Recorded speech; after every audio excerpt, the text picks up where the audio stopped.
El otro día mi nieta estaba hinchando con el aire de sus pulmones un globo y le dije que aquello que estaba metiendo en el globo venía del Big Bang. Hagan lo mismo con sus hijos y con sus nietas y verán qué cara ponen. Y sin embargo, tenemos razón. Lo verán en redes en unos instantes.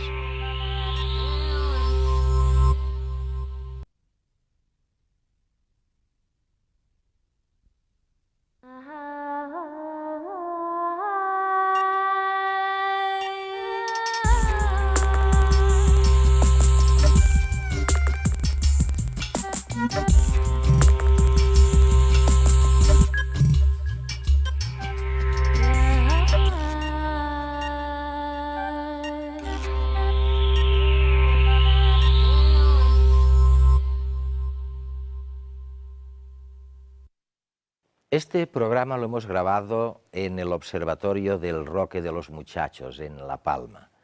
Y es que queríamos indagar por los enigmas grandes y gigantescos, como cómo se produjo la gran explosión del Big Bang, o cómo se forman los agujeros negros. Pero luego hay enigmas personales, casi íntimos. Cuando a su hija o a su nieta le preguntan qué está metiendo en el globo cuando está hinchando el globo con el aire de sus pulmones, díganle que es el Big Bang y verán qué cara pone. Y sin embargo, tenemos razón. Nuestra comprensión del universo ha avanzado enormemente en los últimos años. Pero, paradójicamente, a medida que es más comprensible, también se vuelve más extraño. Algunos conceptos parecen sacados de la ciencia ficción. Hablamos, por ejemplo, de materia oscura, una materia misteriosa e invisible. Y muchísimo más abundante que la materia que sí podemos ver. Las galaxias no son más que motitas de polvo en un océano de materia oscura. También se postula la existencia de una energía oscura.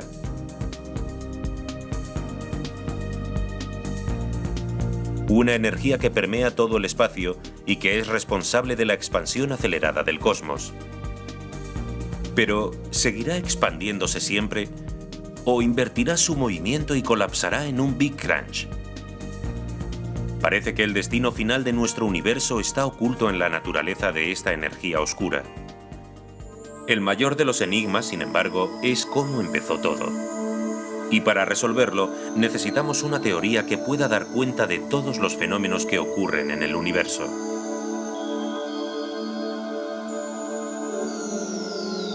Ahora, aplicamos la teoría de la relatividad de Einstein para describir las cosas grandes como las galaxias, las estrellas o nosotros. Y la de la mecánica cuántica para explicar el mundo del átomo. Pero, ¿qué aplicamos en el Big Bang? Allí se une la cosmología con las partículas elementales. Necesitamos una teoría única para entender esos primeros momentos. Esto es el santo grial de la física teórica actual. Obtener una teoría de todo. Y hay una candidata, la teoría de supercuerdas, que propone que todo lo que hay en el universo, todas las fuerzas y toda la materia, está hecho con un solo ingrediente. Unos hilos diminutos que vibran a los que llamamos cuerdas. Una cuerda puede vibrar de distintas maneras, y cada una de estas vibraciones representa los diferentes tipos de partículas elementales. Como las cuerdas de un violín en el que cada nota es una partícula distinta. La teoría de supercuerdas nos muestra un mundo bello y extraño, donde caben universos paralelos al nuestro y muchas más dimensiones. Pero también sugiere que quizás podamos responder preguntas que ni tan solo creíamos que eran preguntas científicas. ¿Por qué existe el universo? ¿Y por qué es como es?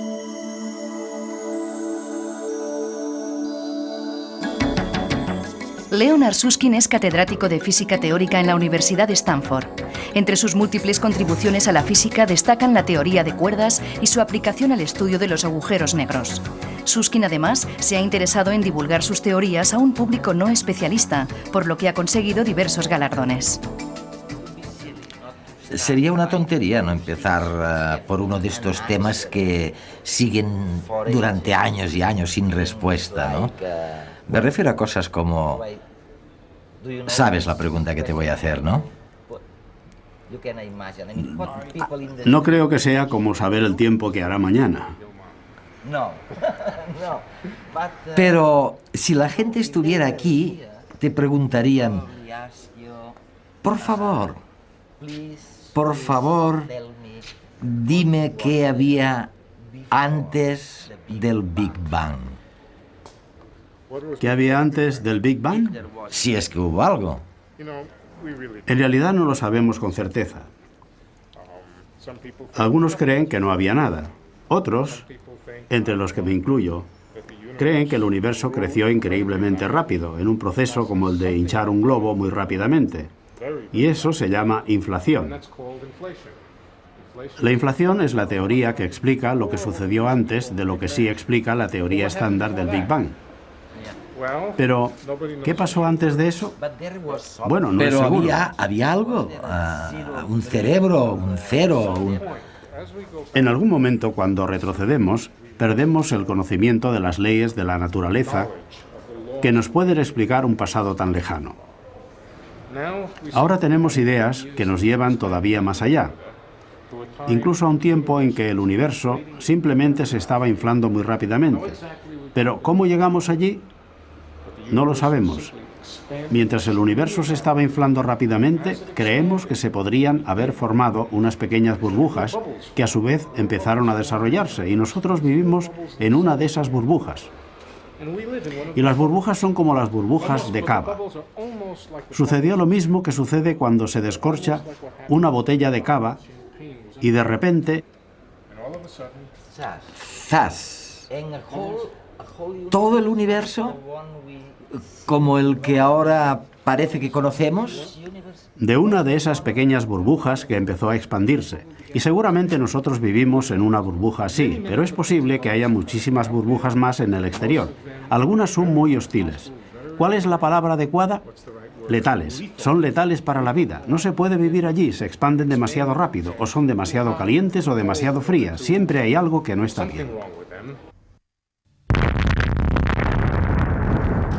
La teoría del Big Bang describe el nacimiento del universo a partir de una singularidad de temperatura, presión y densidad elevadísimas. Sin embargo, la primera millonésima de segundo queda inexplicada por esta teoría. En este periodo, la condensación de la materia era tan extrema que no se explica con el mismo modelo. La teoría de los universos inflacionarios fue formulada como respuesta a estos interrogantes. En los primerísimos instantes de su existencia, el universo sufrió una fase de rápido crecimiento exponencial antes de adoptar la expansión lineal descrita por el Big Bang. Pero, ¿cuál era la probabilidad de que se crease un universo con las condiciones necesarias para la vida? Una de las hipótesis explica que con el Big Bang podrían haber surgido incontables universos, como burbujas, cada uno de ellos con unas características diferentes e incluso con leyes físicas distintas. De esta forma, no resultaría tan milagroso que alguna de estas burbujas ofreciese las propiedades idóneas para desarrollar el sistema solar y con él la vida.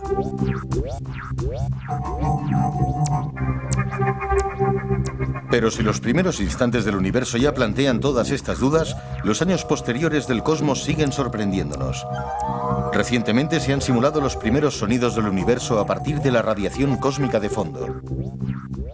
Esta radiación, que procede de cuando el universo tenía tan solo 380.000 años, se ha podido estudiar gracias a un viejo truco astronómico. La luz que llega de un objeto muy lejano lo abandonó mucho tiempo atrás y nos permite verlo como era entonces, no como es ahora.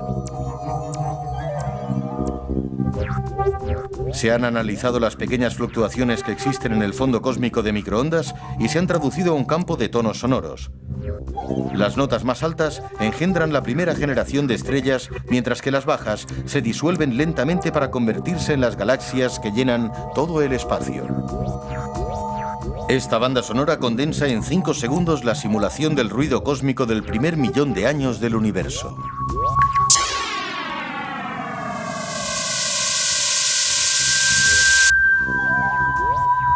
Contrariamente a lo que su nombre indica, el Big Bang se inició en absoluto silencio, pero mientras el universo se expandía aparecieron las ondas sonoras, un concierto imperfecto que acompañó el primer millón de años del cosmos. Cuando discuto con algunos amigos del mundo de la física y hablamos sobre las diferencias entre las teorías de la física cuántica y el mundo macroscópico, siempre dicen, para que no se les pille en un error, que las leyes de la física o del mundo son las mismas. Pero tú dices que no, que todas las leyes no son las mismas en todas partes, que depende de la burbuja. Los cosmólogos son un poco diferentes de los físicos, porque su interés se centra en el universo, cómo se creó, su tamaño, su forma. Y los físicos están interesados en las leyes de la naturaleza tal como se pueden observar en un laboratorio. Los físicos siempre han adoptado el punto de vista de que las leyes de la naturaleza son únicas y de que había siempre un tipo especial de matemáticas, unas matemáticas con unas reglas desconocidas, cuyas ecuaciones, cuando se pudieran resolver, explicarían por qué el mundo es como es, por qué el electrón tiene ese peso, por qué el fotón tiene esa forma. En cambio, los cosmólogos observaron el mundo exterior y vieron algo diferente. Vieron el mundo lleno de coincidencias, coincidencias arbitrarias, conspiraciones accidentales entre los números, sin una simplicidad particular, sin una particular belleza matemática, pero con un modelo particular que lo gobernaba todo. Y ese modelo en particular era que las reglas, las leyes, el entorno, eran exactamente los que se necesitaban para que se pudiera formar la vida. Antes de Darwin, la existencia de algo tan maravilloso como un globo ocular era una prueba de la existencia de Dios. Ahora, cuando se mira el universo, se tiende a decir que es muy amable, y mucha gente piensa que esto debe ser porque alguien lo debió hacer así para que existiéramos. Lo que necesitamos es un principio del mismo tipo del que utilizó Darwin para explicar por qué el universo es tan amable sin necesidad de invocar a las fuerzas sobrenaturales. Y a eso le llamáis el principio antrópico. ¿Y una explicación? El punto de vista del científico, que cree o no cree en Dios, es explicar la naturaleza sin invocar a las fuerzas sobrenaturales. Y puesto que es nuestro trabajo, tenemos que hacerlo. Bueno, quizá yo lo habría llamado de una forma diferente. Hay situaciones donde la sutil frontera entre ciencia y filosofía se diluye. Este es el caso de un principio que ha suscitado arduas discusiones entre sus defensores y detractores, el principio antrópico, que en términos aproximados dice que el universo es como es debido en parte a nuestra existencia. A primera vista parece ilógico. Es como si nosotros, recién llegados a este inmenso océano cósmico, seleccionáramos de alguna forma el pasado del universo y sus constantes fundamentales. Pero si profundizamos en cualquiera de sus dos versiones, la débil y la fuerte, podemos encontrar argumentos que alimenten nuestras dudas. La interpretación débil del principio antrópico dice que la vida está restringida a ciertos lugares y épocas del universo. Por ejemplo, si la edad del universo fuera considerablemente inferior a 13.000 millones de años, no hubiera habido tiempo de crear el sistema solar, enfriar la Tierra y albergar vida como la nuestra, mientras que si el universo fuera más viejo, ya estaría demasiado frío. En este sentido, tampoco debe sorprendernos la privilegiada situación de la Tierra respecto al Sol. De otra forma, no existiríamos para cuestionarnos este hecho. Algunos científicos van más allá y plantean una versión fuerte del principio antrópico que implica la existencia de múltiples universos o historias posibles. Hay ciertas leyes y constantes fundamentales que parecen extremadamente bien ajustadas para permitir la vida. Para hallar explicación a este hecho, postulan que no hay un único universo, sino múltiples, cada uno con otras leyes y constantes diferentes en donde la vida sería imposible. Es nuestra propia existencia la que selecciona el universo particular en el que vivimos de entre todos los posibles. El principio antrópico es controvertido y está sujeto a todo tipo de interpretaciones, pero en el fondo es una forma de justificar esta casualidad que ha permitido nuestra presencia sin necesidad de recurrir a la figura del Dios creador ni simplemente aceptar que hemos tenido una exagerada suerte. Nos resulta tan difícil comprender que pueda haber otras dimensiones que sean muy pequeñas, escondidas en algún sitio, ¿no? Esta es la parte de la cuestión. Creemos, aunque no hay ninguna razón, bueno, de hecho hay razones matemáticas para creer en lo más profundo de la teoría de cuerdas, que existen otras dimensiones además de las tres que vemos, arriba y abajo, derecha e izquierda y adelante y atrás. Hay más, en algún sitio que no podemos ver porque son demasiado pequeñas. De modo que es posible que en otro lugar, no solo posible, tiene que ser así, en alguna otra burbuja, la mayor parte de las dimensiones sean grandes como las dimensiones que podemos ver, y unas pocas de ellas sean pequeñas. Este sería un mundo en el que la gente, si pudiera vivir en él, tendrían arriba y abajo, derecha e izquierda, adelante y detrás, y también pompus y rompus, no lo sé, alguna otra cosa, algún otro tipo de dirección. ¿Por qué no vivimos en un mundo que tenga arriba y abajo, lados, adelante y atrás y pompus y rompus? La razón es que no se podría vivir en un mundo que tuviera una dimensión más. Todo tipo de cosas irían mal, particularmente por lo que respecta a la química. En el lenguaje corriente, lo que la gente entiende por una teoría es pienso esto o aquello. Lo que un físico quiere decir cuando habla de teoría consiste en un marco matemático extremadamente bien definido que permite describir las cosas. De acuerdo con las mejores ideas de la mejor teoría que tenemos, que es la teoría de cuerdas, el número de estas burbujas es enorme, y también es enorme la diversidad de los diversos tipos de entorno que hay. Hay todo lo que se pueda imaginar. Lugares donde los electrones son más pesados que los protones, o donde los protones son más pesados que los electrones, todo tipo de posibilidades diversas, y solo una pequeña fracción de ellas es vitalmente posible. Y ahí es donde se encuentra la vida, no hay nada metafísico en ello, nada sobrenatural. No hay ninguna idea de que un Dios benevolente hizo el universo para que pudiéramos vivir en él, sino que hay grandes tipos de entorno que fueron el producto de este proceso. Y solo una fracción muy pequeña de ellos fueron, como tú dices, amables. Hasta hoy, ningún científico ha logrado enlazar las leyes físicas que rigen el macrocosmos, que conforman la teoría de la relatividad, con las que rigen el microcosmos, basadas en la mecánica cuántica. Así, cuando la ciencia pretende describir determinados fenómenos en que se mezclan ambas realidades, como los escenarios del espacio-tiempo o los agujeros negros, cualquier cálculo que se pretenda realizar genera respuestas absurdas. Es el gran problema de la física actual, la necesidad de una teoría capaz de unificar todas las fuerzas que operan en el universo, desde la escala más diminuta a la más grande. Hace 30 años se elaboró una que, en caso de demostrarse, podría acabar con esta contradicción. Es la teoría de las supercuerdas. Se basa en la premisa de que cuando analizamos los elementos que conforman la materia a una escala inferior a 10 a la menos 33 centímetros, la realidad se transforma y los objetos pasan a ser cuerdas y las 4 dimensiones que conocemos pasan a ser 10. Veamos cómo podría ser eso. Para imaginarnos un escenario semejante, tenemos que pensar en el espacio como un tubo muy largo y fino. Visto de lejos, parecería no tener más que una dimensión, pero al ampliarlo, se pondría de manifiesto su forma cilíndrica. Cada punto sin dimensiones de la línea resultará ser un círculo de la sección del cilindro. Según la teoría de las supercuerdas, las partículas puntuales vistas desde una perspectiva muy microscópica son en realidad pequeñas cuerdas que, según diferentes versiones, pueden tener extremos abiertos o cerrados. Si la materia fuese así, realmente presentaría un comportamiento que permitiría a la relatividad y a la mecánica cuántica coexistir de manera armónica. El espacio, entendido de esta manera, estaría poblado de cuerdas, algunas de las cuales envolverían la circunferencia del tubo una o más veces y que constituirían el andamiaje subyacente sobre el que se construyó el universo, algo así como un entretejido invisible a nuestra escala, donde las dimensiones adicionales no se observan.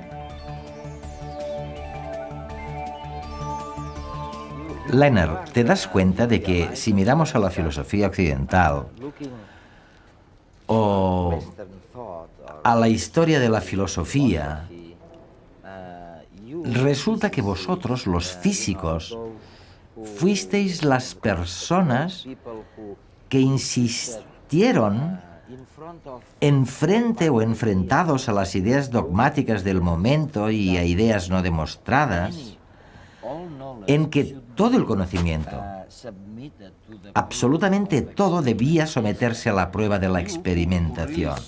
Y ahora resulta que vosotros, que nos vendisteis esta idea, ahora estáis promoviendo ideas, por favor, corrígeme, ideas que tienen coherencia matemática, pero que probablemente nunca podrán ser experimentadas.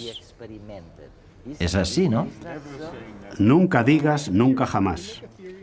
Lo que hacemos es construir una teoría y luego testarla de diversas formas teóricas. Son siempre elementos de la teoría los que intervienen en la comprobación de estas cosas. Recuerdo muy claramente cuando surgió la idea de los quarks. ¿Sabes lo que es un quark? Un quark es lo que hay dentro de los protones y de los neutrones, y que no puede salir de ellos. De manera que cuando los físicos oyeron decir que en los protones y en los neutrones había quarks, y que un quark no se podía separar para examinarlo, dijeron: esto no es ciencia.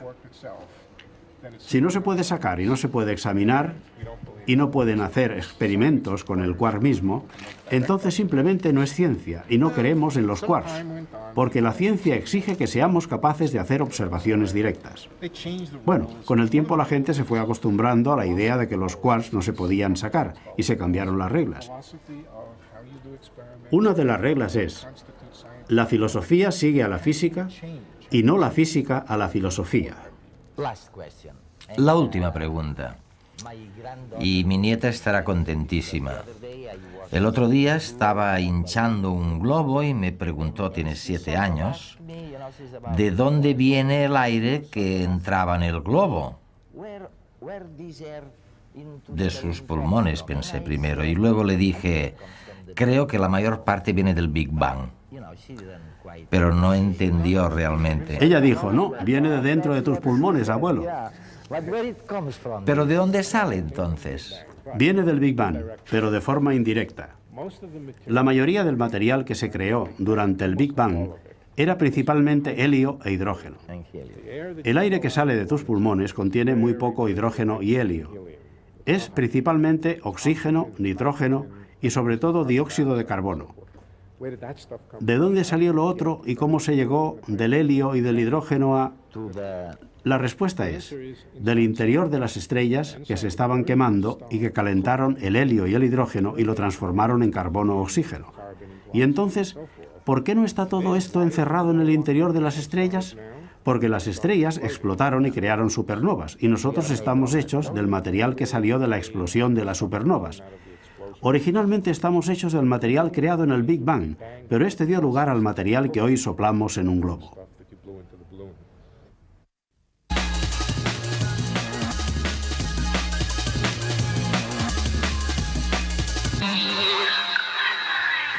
Las autoridades sanitarias de Estados Unidos iniciarán próximamente una investigación pionera a nivel mundial. Se trata de estudiar la evolución de 100.000 niños desde el momento de su nacimiento hasta que cumplan 21 años. Lo más destacado de la iniciativa es que los primeros resultados se podrán conocer a finales del año 2007. El objetivo de tan ambicioso proyecto es analizar los problemas relacionados con la genética, la influencia cultural y familiar, la contaminación ambiental, la dieta, el entorno geográfico y las enfermedades padecidas en la infancia y la juventud de 100.000 bebés que nacerán en los próximos meses en Estados Unidos. Muchos otros parámetros se tendrán en cuenta a la hora de valorar la influencia de la genética, la sociedad y el medio ambiente en la salud. En total serán 96 centros hospitalarios de todo el país los responsables de elegir a los voluntarios y hacer el seguimiento. Se pretende que en el estudio participen todos los estratos de la sociedad, así como los diferentes estilos de vida.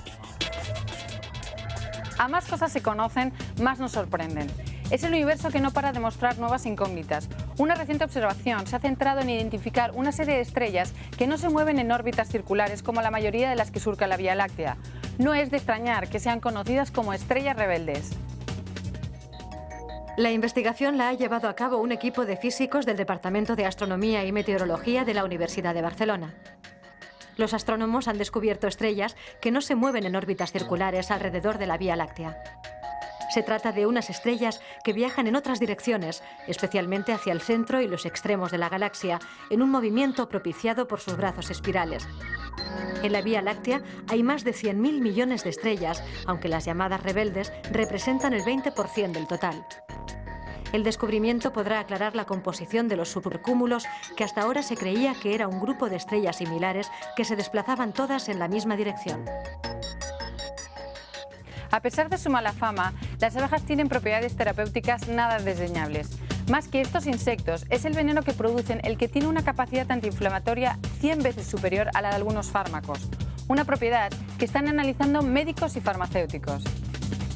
Hasta el momento las propiedades del veneno de las abejas no son muy conocidas, pero un equipo español lleva 3 años identificando las propiedades de dicha sustancia. En concreto, se trata de la apitoxina, que gracias a su composición es eficaz en el tratamiento de enfermedades reumatoides y de las vías respiratorias. Los especialistas, que ya han empezado a probar la nueva terapia, antes de nada deben conocer la sensibilidad a la apitoxina de los posibles pacientes. La picadura de las abejas es mucho menos dolorosa que la de las avispas. Además, la reacción alérgica es menor, muy parecida a la que produce una picada de mosquito. La industria farmacéutica está muy atenta a los resultados definitivos, ya que se pueden diseñar medicamentos eficaces y sin efectos secundarios. No son muy comunes, pero cuando actúan su efecto es devastador. Son los huracanes. Cuando se generan, nada ni nadie puede frenarlos. Un equipo de investigadores de Massachusetts estudia cómo desviarlos hacia zonas no pobladas o incluso cómo conseguir desactivarlos. Todo un reto. Los físicos cuentan con una sofisticada red informática donde han empezado a simular de forma virtual los huracanes más demoledores de los últimos tiempos. Además de las herramientas informáticas, cuentan con sofisticados modelos de predicción del tiempo que reproducen de forma fidedigna los procesos internos que desencadenan y desarrollan los temporales más violentos. De momento, el grupo mantiene que estos sistemas son sensibles a pequeños cambios en sus condiciones iniciales, como la temperatura y la humedad del aire. Así, gracias a modelos matemáticos, se está intentando variar las circunstancias que haría posible debilitar la intensidad de un huracán o incluso que se desviara hacia zonas despobladas, con lo que su repercusión sería mucho menor.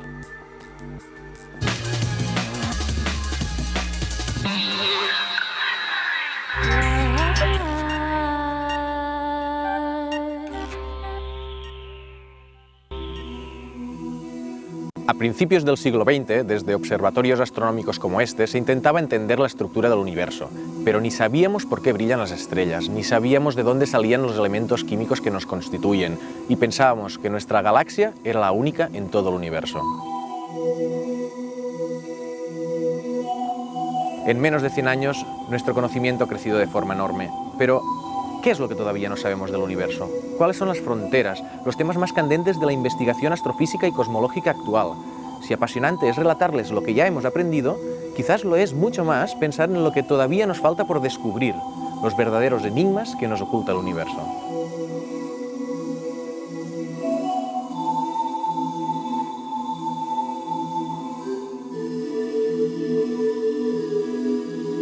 Aquí, desde uno de los observatorios más modernos y avanzados del mundo, el Observatorio del Roque de los Muchachos del Instituto Astrofísico de Canarias en la isla de La Palma, vamos a abordar directamente este tema. Y vamos a hacerlo con los científicos que allí investigan, los responsables directos de dar respuesta a los interrogantes que quedan por cerrar.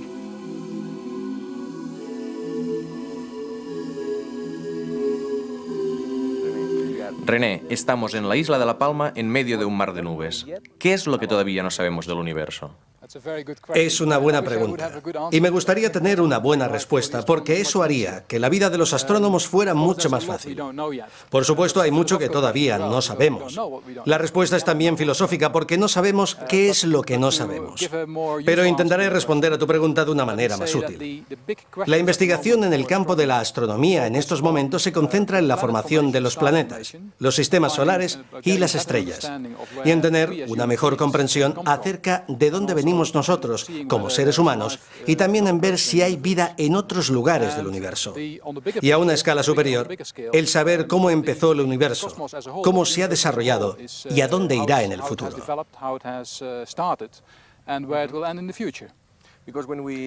Porque por las noches, cuando miramos al universo, parece muy estático, muy homogéneo. ¿Es realmente tan homogéneo o hay diferentes regiones con diferentes partículas y diferentes leyes? El universo es un lugar muy dinámico y complejo. Se producen colisiones entre galaxias y entre estrellas. Y también sabemos que el universo se está expandiendo, aunque nosotros no lo notemos. Y esto es lo que los astrónomos investigan. Has mencionado algo muy interesante, y es que el universo se está expandiendo y parece que lo haga cada vez más rápidamente. ¿Por qué pasa eso? El telescopio que tenemos aquí al fondo, el telescopio de William Herschel, ha contribuido mucho al entendimiento de la expansión del universo. Y como has dicho, desde hace algunos años sabemos que el universo seguirá expandiéndose para siempre. ¿Es esto debido a la recientemente descubierta energía oscura?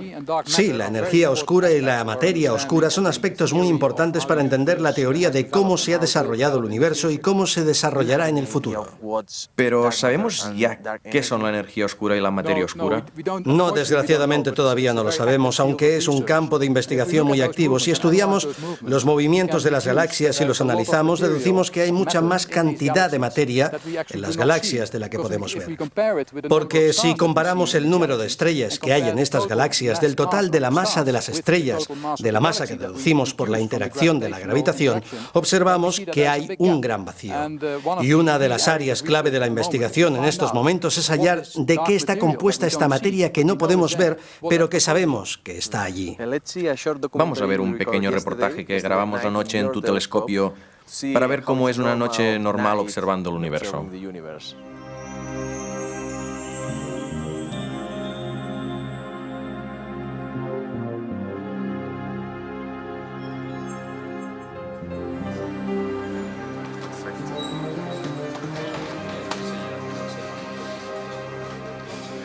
Son las 9 de la noche, una hora más en la península, y en este telescopio, el mayor del observatorio del Roque de los Muchachos, esta noche van a observar el objeto más lejano que conocemos en el universo.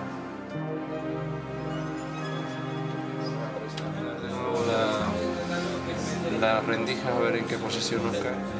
Bueno, en esta parte estamos controlando el telescopio. Berto es el encargado de controlar el telescopio, de darle las órdenes para que apunte y se desplace a la posición del cielo donde nosotros queremos observar. Aquí José y Rafa son los encargados del instrumento y lo que ahora están comprobando es que somos capaces de poner los objetos que queremos observar dentro de las rendijas que están aquí señaladas. Este es el control del instrumento y aquí Cristina es la encargada de analizar las imágenes y más o menos pues en prácticamente tiempo real, con 5 o 10 minutos de retraso, podemos ver lo que estamos observando.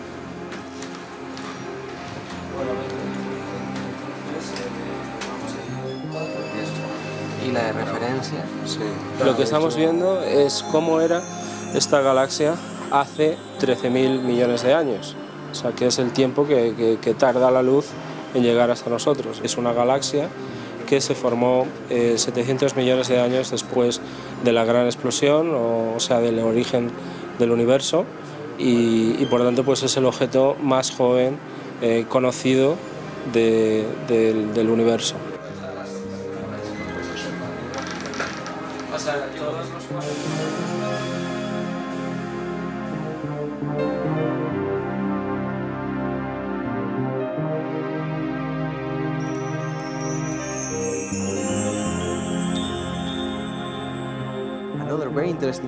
Otra actividad muy interesante que estáis llevando a cabo en tu telescopio es la creación de una estrella artificial.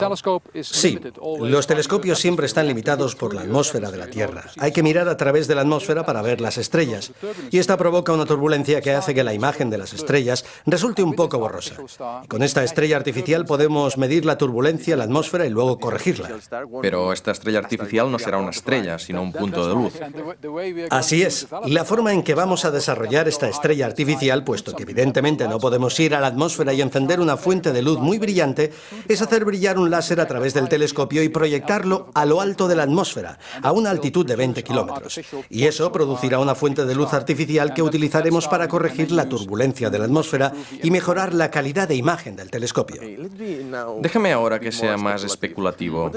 ¿Qué piensas de la posibilidad de que haya otras dimensiones, además de las 4 que tenemos? Sí, esto es muy interesante y efectivamente es muy especulativo, pero es uno de los temas más candentes porque está muy relacionado con la historia y el futuro del desarrollo de nuestro universo. Y es fundamental para la comprensión de la física y de nuestra misma naturaleza. Como bien has dicho, estamos acostumbrados a trabajar en 4 dimensiones, las 3 dimensiones del espacio y la dimensión del tiempo. Y como seres humanos estamos acostumbrados a observar y vivir en esas 4 dimensiones. Pero los matemáticos y los cosmólogos suelen trabajar con muchas más dimensiones porque poseen técnicas matemáticas que pueden utilizar para desarrollar una comprensión más profunda de la constitución misma de la naturaleza, de la Tierra y del mundo que nos rodea. Y otra pregunta fundamental es la de la posibilidad de universos múltiples. Más allá de la idea cuántica de historias múltiples o las diferentes ideas de universos cosmológicos, ¿por qué tuvo que haber solo un Big Bang? ¿No pudo haber más Big Bangs y más universos? Sí, exacto. Es posible que hubiera habido más Big Bangs, ¿por qué no? Una de las limitaciones de la astronomía es que la información fundamental que se obtiene es a través de telescopios que están, como este, en la cima de una montaña. Y simplemente por el hecho de que toda la información que obtenemos nos llega a la velocidad de la luz, no podemos mirar más allá de la última frontera del universo, que es la edad del universo multiplicado por la velocidad de la luz. Es decir, 40.000 millones de años luz es nuestro límite último, nuestro horizonte último. No podemos mirar más allá de esta frontera simplemente porque la luz no ha viajado lo bastante como para llegar hasta nosotros. De manera que podemos estudiar nuestro universo, pero lo que está fuera de nuestro universo, si hay otros universos más allá, solamente podemos suponerlo y especular. Pero quizá no sea una idea absurda imaginar que haya universos como burbujas que se crearon al principio como nuestro propio universo y evolucionaron después formando otros universos. Claro que sí. A mí me parece una idea muy válida, pero como astrofísico que soy, también quiero realizar mediciones y comprobar que eso es cierto. Es decir, sacarlo del reino de la pura especulación e intentar hacer física experimental usando el conocimiento que poseemos. Por desgracia, estamos limitados y solo podemos observar las estrellas y las galaxias de nuestro propio universo.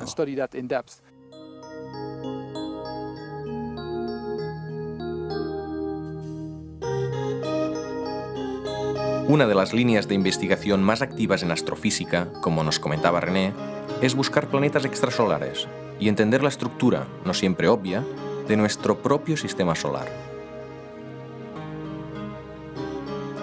Y esta es la principal actividad del telescopio italiano Galileo, dirigido por Ernesto Oliva. ¿Sabían que hasta 1920 no descubrimos la existencia del planeta Plutón y hasta 1978 que tenía una luna incluso mayor que él? Ernesto, ¿qué es lo que todavía no sabemos de nuestra casa, del sistema solar? Pues muchas cosas. Es difícil prever lo que no sabemos. Muchas cosas no sabemos. Ay, me imagino que sí. Fíjate que hace pocos meses, me parece al principio del año, descubrieron que hay un otro planeta, tal vez grande como Pluto, a una distancia 3 veces de Pluto, muy lejos del Sol.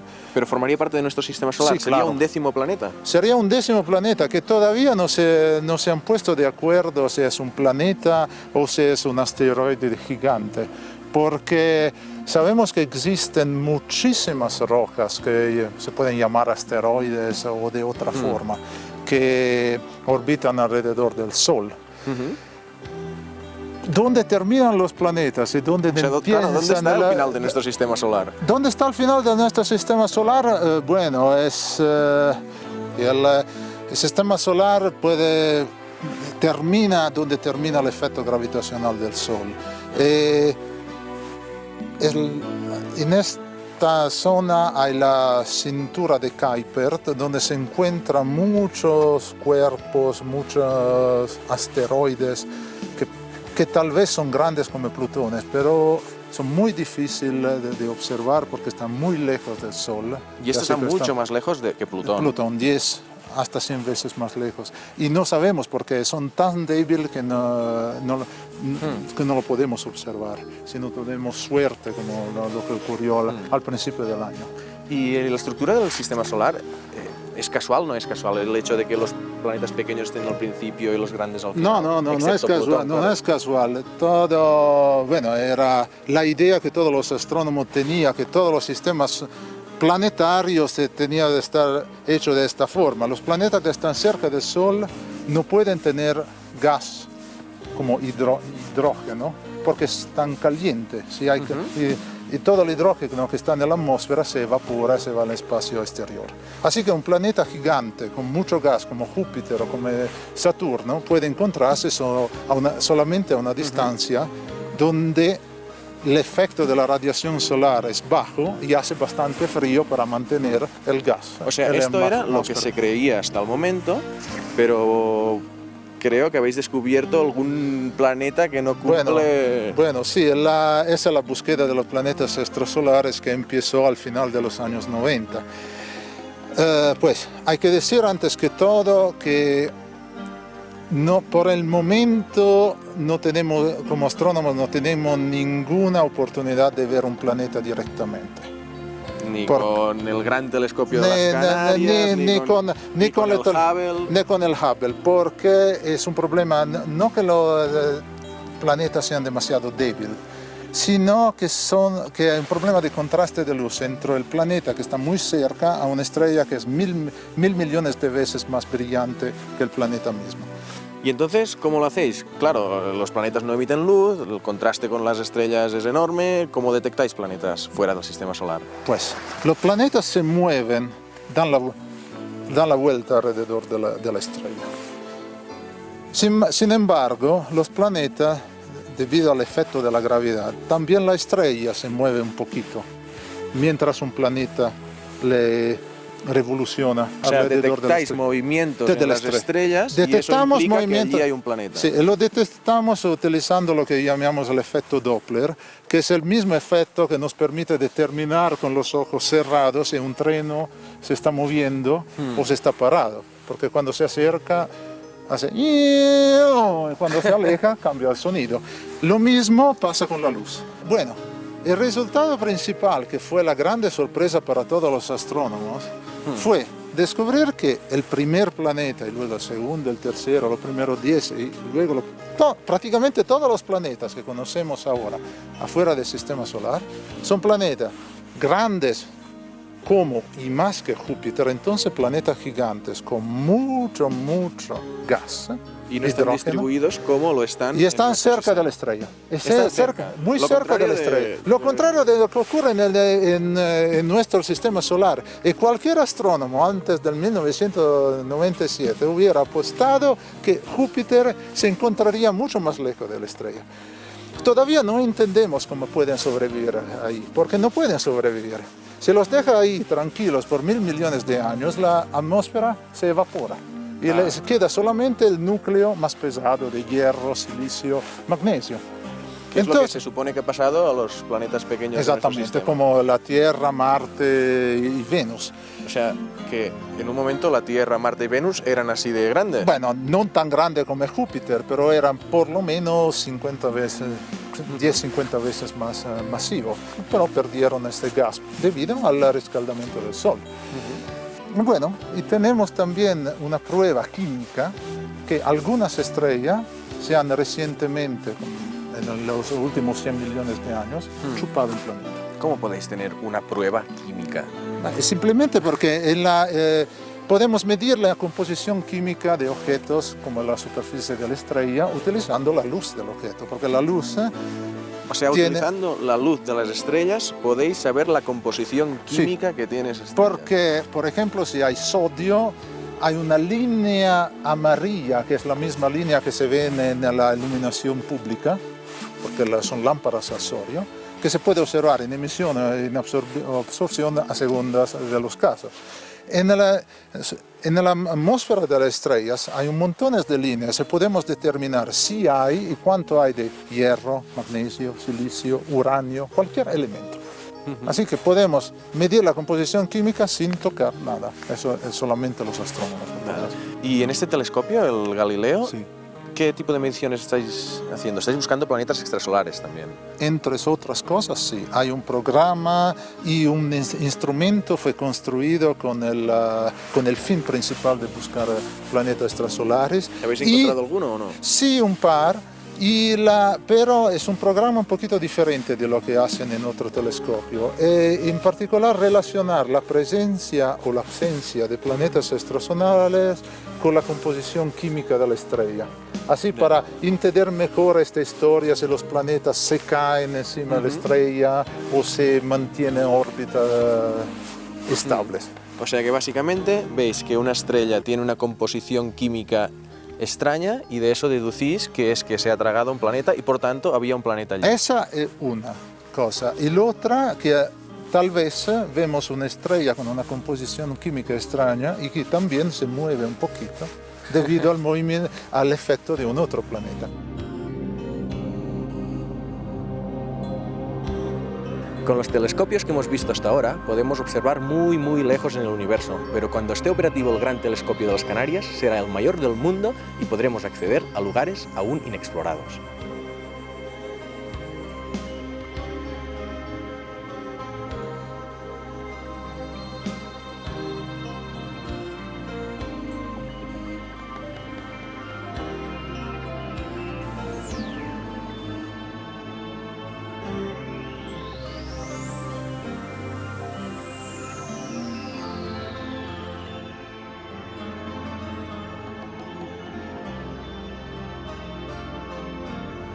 Esta es la puerta de entrada por donde podremos observar los fotones que vienen del confín del universo. La gran superficie colectora de este telescopio, del Gran Tecán, nos va a permitir observar los objetos más débiles o más lejanos que el hombre ha podido observar en cualquier momento.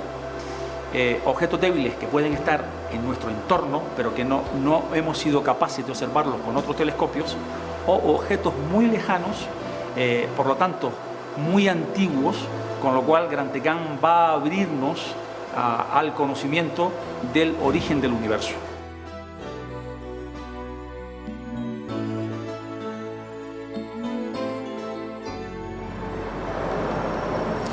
Lo más característico de este telescopio es el tamaño de su espejo primario. Este telescopio tendrá, cuando entre en funcionamiento, un espejo primario de 10 metros de diámetro, lo que hará que sea el telescopio con un espejo primario de mayor tamaño de todo el mundo cuando entre en funcionamiento.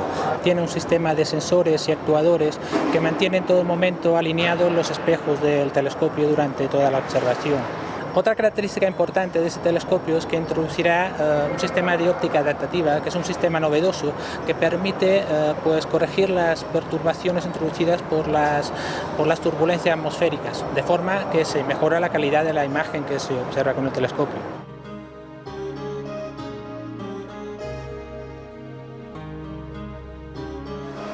La ubicación de este gran telescopio de Canarias en el Observatorio del Roque de los Muchachos es debido fundamentalmente a la extrema y buena calidad de este observatorio. Esto es debido fundamentalmente a la posición que tienen las Islas Canarias geográficamente. El régimen de alisio hace que la calidad de la atmósfera sea extremadamente buena, sin turbulencias, con un régimen laminar, lo que hace que la observación sea de la máxima calidad posible.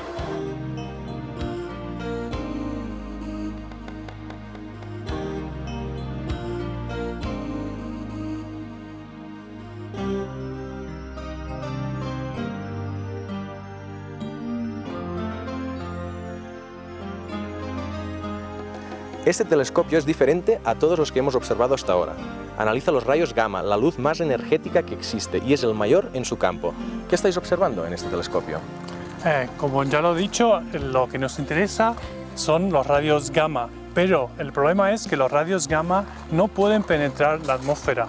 Entonces, lo que pasa cuando llegan a la atmósfera es que se interaccionan con la atmósfera y producen una cascada de muchas partículas. Y estas partículas cargadas, producen una luz que se llama luz Cherenkov, que es una luz que se produce cuando partículas van más rápido de la velocidad de la luz en el medio. O sea, hay partículas que van más rápido que la velocidad de la luz.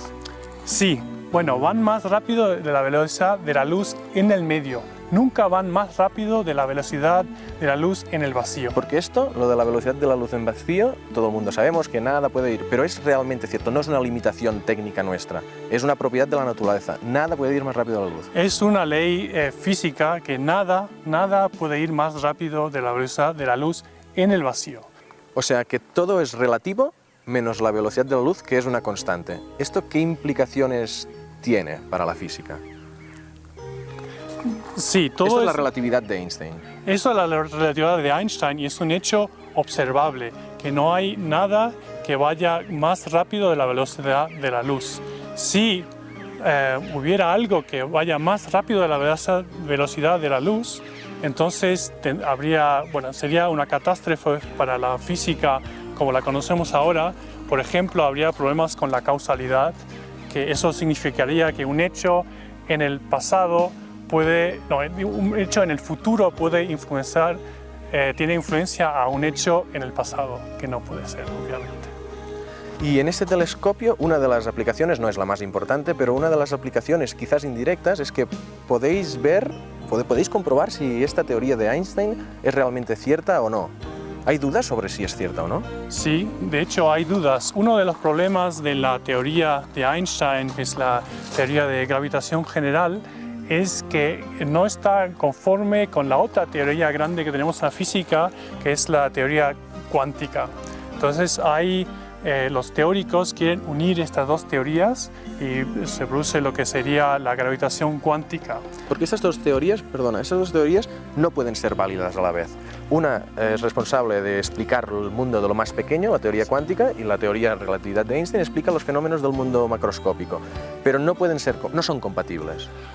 Por el momento no entendemos cómo pueden ser compatibles, pero sí los físicos creemos que al final sí van a ser compatibles. Entonces hay estas teorías de gravitación cuántica que quieren unir estas dos teorías, pero una de las predicciones de esta teoría de gravitación cuántica es que la velocidad de la luz dependa de la energía, o sea, de la longitud de la onda de la luz. Entonces esto es un fenómeno que queremos observar con este telescopio. Supongamos que tenemos una explosión muy allá, muy lejano en el universo, que emite a la vez luz óptica y por el otro lado rayos gamma. Entonces, si la velocidad de la luz depende de la energía, eso significa que no vamos a ver el flash, la luz óptica y los rayos gamma a la vez aquí. Porque, por ejemplo, la luz de los rayos gamma es más lenta de la luz óptica, entonces llega más tarde. Eso sería una prueba que la relatividad general, tal como lo diseñó Einstein, ya no es válida, sino que hay que incluir los efectos cuánticos también. ¿Y dónde se producen estas explosiones? Eso es precisamente lo que no se entiende aún. No se sabe que tiene que ser fuera de nuestra galaxia, pero no se sabe de dónde provienen estas explosiones. Entonces, observando, que hasta ahora no se ha hecho nunca, observando estas explosiones de rayos gamma en este rango de energía, es decir, a energías más altas aún, esto nos puede dar muchas indicaciones del proceso físico que está detrás de estas explosiones y entender cuáles son las fuentes de estas explosiones.